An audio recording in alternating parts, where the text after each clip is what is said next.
उत्तर प्रदेश के महाराजगंज से इस वक्त की बड़ी खबर।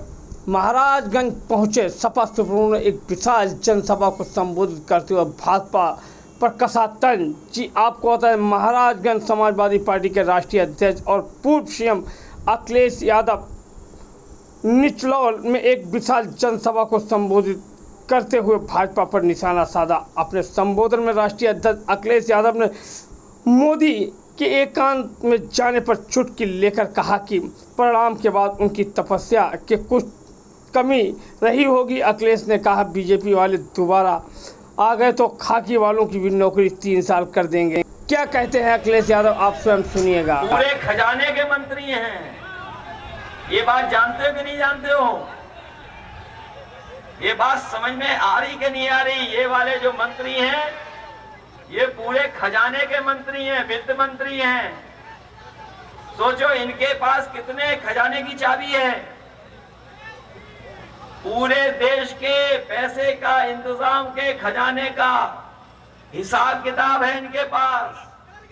बताओ महाराजगंज को क्या मिला इतने दिनों में? बताओ महाराजगंज के, सही बताना आप लोग, सच बताओ क्या मिला आपको, बताओ। क्या आपकी चीनी मिल चालू हो गई? क्या आपकी महंगाई कम हो गई? क्या आपकी नौकरी मिल गई नौजवानों को? और जो बड़े बड़े आयोजन किए थे इन्होंने दिल्ली में, लखनऊ में, विदेशों में कि निवेश आएगा, निवेश आएगा, बताओ कहीं कोई कारखाना लगा हो तो बता दो महाराजगंज में। बताओ बिजली महंगी हो गई कि नहीं हो गई? और जब बिल आता होगा तो बताओ आपको करंट लग रहा है कि नहीं लग रहा है? आपके आरक्षण को छीनने का काम हुआ है सरकार में कि नहीं हुआ है?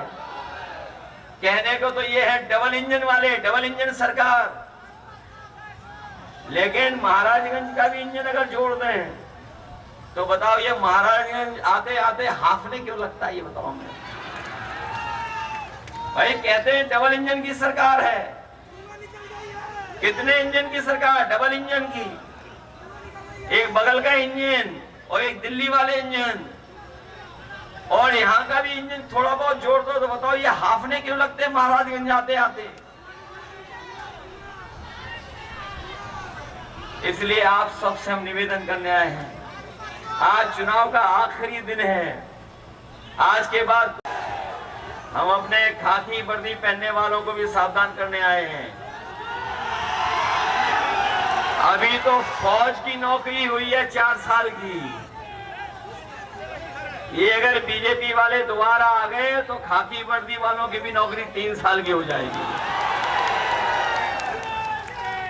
ये जब मैं कहता हूं तो यही हमारे खाकी वर्दी पहनने वाले भाई लोग प्रेस से सवाल करवाते हैं कि बताओ कैसे हो सकता है ये। तब मैं प्रेस के लोगों को जवाब देता हूं कि बताओ आपको क्या पता था कि बैंकें बिक जाएंगी? क्या आपको पता था कि रेलवे स्टेशन बिक जाएंगे? क्या आपको पता था कि हवाई अड्डे बिक जाएंगे? क्या आपको पता था कि सरकारी नौकरियां संविदा पर आउटसोर्स में चली जाएंगी? क्या आपको पता था जीएसटी लागू करके आपको महंगाई का सामना करना पड़ेगा? क्या आपको पता था कि आधी रात नोटबंदी हो जाएगी? जब आपको नहीं पता था तो हो सकता है भारतीय जनता पार्टी की सरकार आए तो फौज की तरह, अग्निवीर की तरह हमारे खाकी वर्दी पहनने वालों की भी नौकरी ये 3 साल की कर दें। इसलिए सावधान हो कि नहीं हो? सावधान हो कि नहीं हो आप लोग? मैं आपसे सावधान भी करने आया हूं, वहीं आपको याद दिलाने आया हूं। बताओ बोरी की चोरी हो गई कि नहीं हो गई? पहले 5 किलो की हुई, फिर 5 किलो की हुई। बताओ खाद की बोरी से कितनी चोरी हो गई? 10 किलो की चोरी हुई कि नहीं हुई? कभी कभी मैं सोचता हूं ये बोरी की चोरी कहां से सीखे हैं। तब हमें याद आता है ये पार्ले जी के बिस्किट पैकेट से सीख के आए हैं। याद कीजिए पहले पार्ले जी का बिस्किट पैकेट कितना बड़ा आता था, और जैसे जैसे महंगाई बढ़ी और मुनाफा कमाया उन्होंने तो बताओ पैकेट कितना बड़ा हो गया। याद रखना ये दोबारा आ गए तो बोरी की चोरी तो करेंगे ही करेंगे, लेकिन आपके पार्ले जी का बिस्किट पैकेट भी एक बिस्किट वाला पैकेट हो जाएगा। बताओ डीजल महंगा हुआ कि नहीं हुआ, पेट्रोल महंगा हुआ, और आपको मजबूर किया जब डीएपी खरीदने गए तो नैनो यूरिया खरीदवा दिया आपको। आपका सिलेंडर कितना महंगा हो गया, आपकी मोटरसाइकिल कितनी महंगी हो गई, पैदा किया। वही हमारे नौजवान जानते होंगे कि बड़ी मेहनत के साथ इन्होंने तैयारी की, बड़े कोचिंग कर करके, और इन्होंने परीक्षाओं की तैयारी की। जब भी ये लोग परीक्षा देने गए और घर लौट करके आए तो पता लगा कि जो परीक्षा लिख करके आए उसका पेपर रद्द हो गया है, पेपर लीक हो गया है। और अभी तक जितनी भी भर्तियां हुई हैं या जितनी भी परीक्षाएं हुई हैं, सबके पेपर लीक करा दिए। और याद रखना नौजवान साथियों, ये पेपर लीक नहीं हुए हैं, ये सरकार ने जानबूझ करके पेपर लीक किए हैं, और इसलिए किए कि जिससे कि आपको नौकरी ना देनी पड़े, इसलिए पेपर लीक किए हैं। और पेपर लीक होने से आपको नौकरी तो मिली नहीं है, लेकिन जरा सोचना जा करके इन बीजेपी के लोगों ने 10 साल में आपका 1/3 जीवन बर्बाद करने का काम किया है। 1/3 जीवन बर्बाद किया है। न केवल इन्होंने नौकरियों के पे जा रहा है, वो इसीलिए भाया जा रहा है कि इस बार दिल्ली से सरकार में जो लोग हैं वो हटने जा रहे हैं। मैं एक चुनावी जनसभा में उपस्थित आदरणीय बुजुर्ग, किसान भाई, माताएं बहनें, नौजवान साथी और पत्रकार बंधुओं का बहुत बहुत धन्यवाद और आभार प्रकट करता हूं। आज आखिरी दिन जब मैं महाराजगंज से मैं आया हूं तो बड़ा इत्तेफाक देखने को मिल रहा है। हमारे पत्रकार साथी जानते होंगे और यहाँ जितने लोग हैं, जागरूक लोग हैं, वो जानते होंगे, इधर पता नहीं क्या हो गया है दिल्ली वालों को। जो हमारे प्रधान सांसद जी हैं वो आजकल न जाने क्यों मां के पीछे पड़े हुए हैं। जो मां शब्द है, जो हमारे दिल्ली वाले प्रधान सांसद जी हैं, पता नहीं क्यों जो शब्द मां है उसके पीछे पड़े हुए हैं।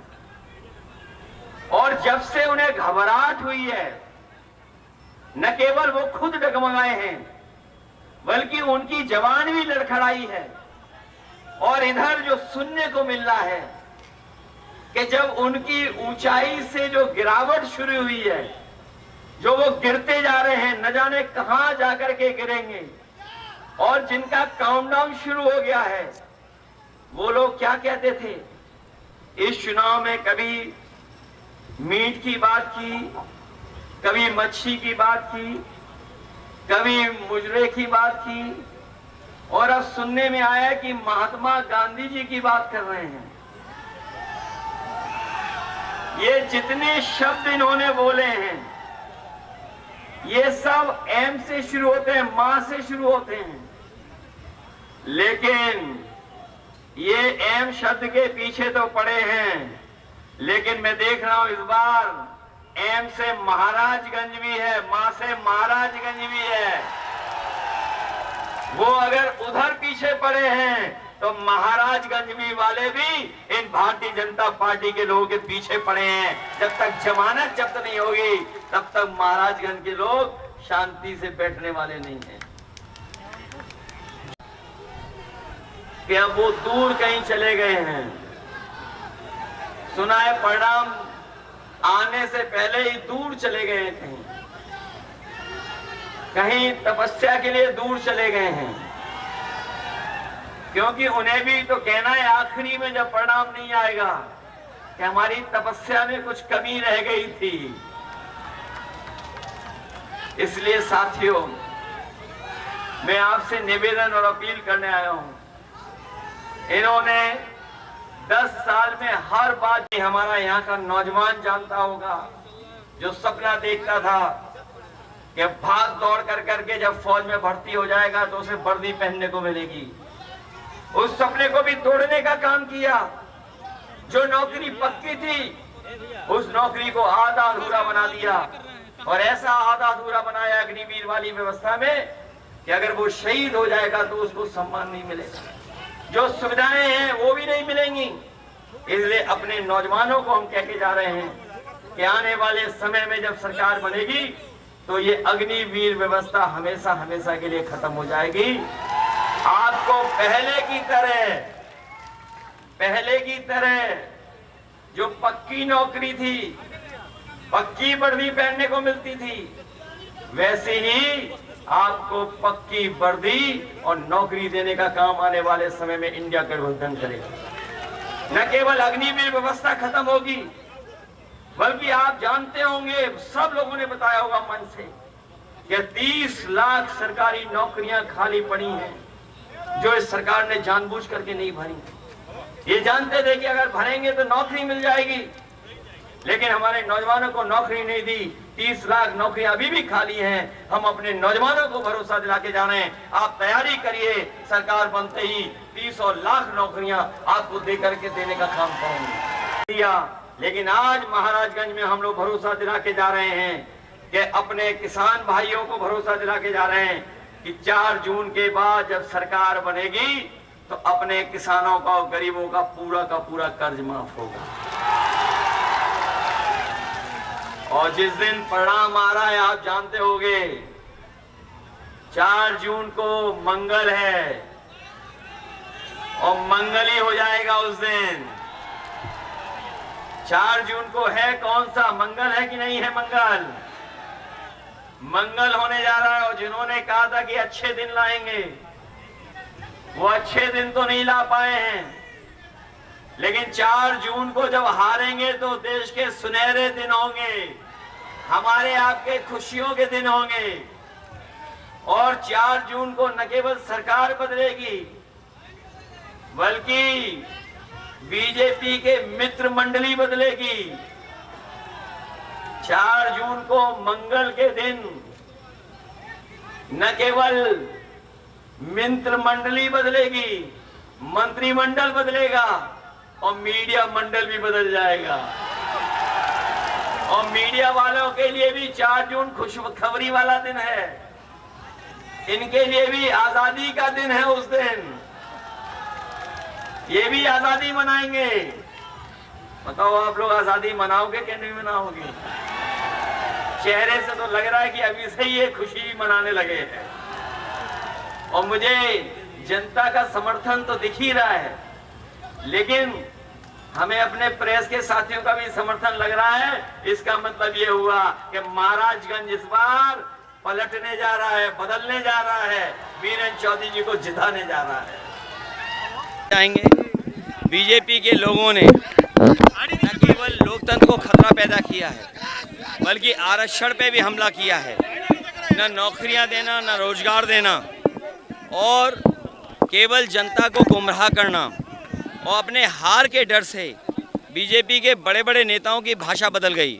और पता नहीं क्यों जितने भी एम से शब्द आते हैं उसके पीछे बीजेपी पड़ी हुई है। लेकिन इस बार महाराजगंज का भी शुरुआत एम से होती है। महाराजगंज के लोग बीजेपी को सबक सिखाने का काम करेंगे। वो जो जा रहे हैं, बाद में हारने के बाद किसी को तो दोष देना पड़ेगा ना, तो कहेंगे कि कहीं ना कहीं उनकी पूजा में थोड़ी कमी रह गई थी। इस बार परिणाम इंडिया गठबंधन के पक्ष में आने वाला है।